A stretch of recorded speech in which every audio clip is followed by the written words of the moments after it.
Grønlands nordkyst, det er verdens nordligst beliggende land. Og de Doktorlaukak, de har jo været deroppe.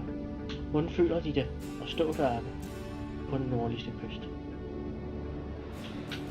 Ja, sådan særlig romantik, det vil jeg egentlig ikke sige, der var ved det. Det var i høj grad realistisk betonet. Det ligger jo så langt tilbage i tiden nu, end 30-25 år siden. Og dengang havde man jo hverken flyvemaskiner eller radio, så det måtte foregå på den gammeldags måde. Egentlig fuldstændig som når eskimoerne rejste. Vi måtte i gamle dage og har rejst igennem århundreder. Vi måtte leve som eskimoer og rejse sammen med dem, med hundeslæder, med deres klædedragt, med deres proviant. Fortæl, hvordan man startede en sådan ekspedition i gamle dage op til Nordgrønland. Vi begynder meget tidligt om foråret, mens det endnu fryser en 40 grader, og solen er efter den lange mørktid lige kommet over horisonten. Og så starter vi naturligvis særdeles veludrustet med en mængde såkaldte hjælpeslæder. Det vil sige eskimoer, som følger os med deres slæder, og de slæder er tungt lastede væsentligt med hundefor, for det er jo det, der som det særligt kommer an på disse lange slæderejser. Vi har altså en 40-50 stykke slæder, og da der er 10-12, under tiden 14 hunde for enhver slæde, så drejer det sig jo om mellem 500 og 600 hunde, som vi starter med.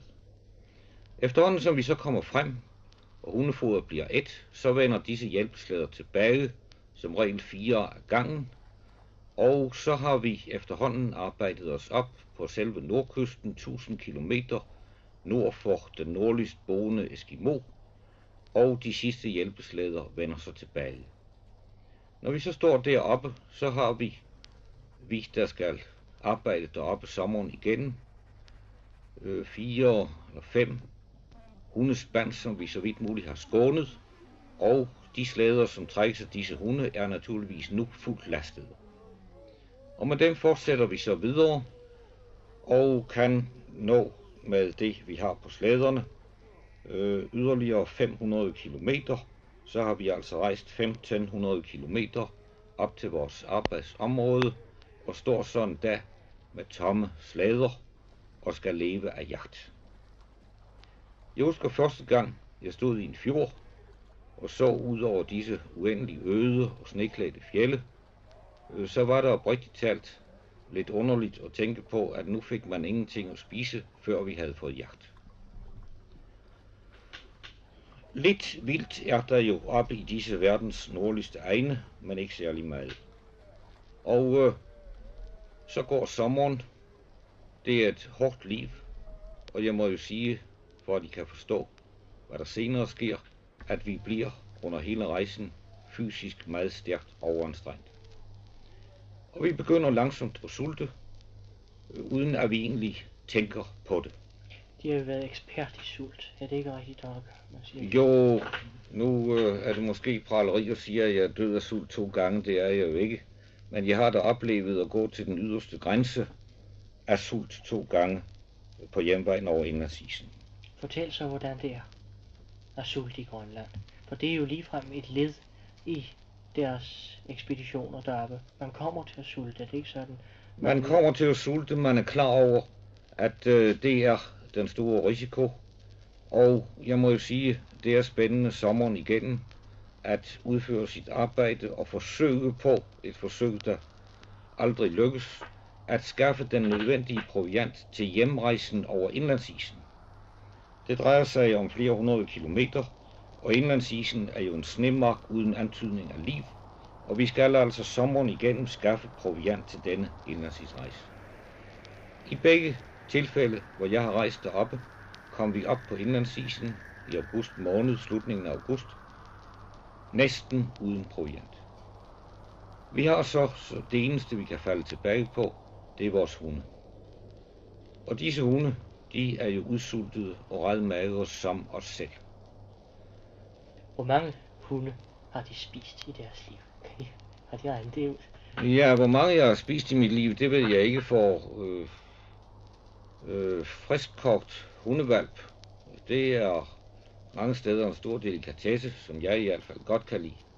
Men når det de spørger om, det er formodentlig, hvor mange jeg har spist på indlandsisen under sult. Og det er næsten 30. Jeg tror, hvis jeg skal være helt nøjagtig, at det er 28, hvor flere var døde af sult, før vi nåede at slå dem ned, at dræbe dem. Hvad smager så en grønlandsk hund af? En hund, der er død af sult, smager oprigtigt talt ikke godt. Man må huske på, at den sidste måned, før den dør, har den ikke fået andet end vores egne ekskrementer at leve af. Kødet er grønt, slimet og lugter ikke godt. En grønlandsk hund er jo et stort dyr, og selvom den er død af sult, så er det jo en mægtig dynge knogler, der ligger, når vi har kogt det. Men kødet, det er jo udpint. Det er nærmest sådan sener, meget sejt, og er meget uappetitligt. Men naturligvis, når man er døende af sult, så spiser man det jo alligevel. Og så mærkeligt nok, så virker det næsten som et sovepulver, fordi man straks falder hen.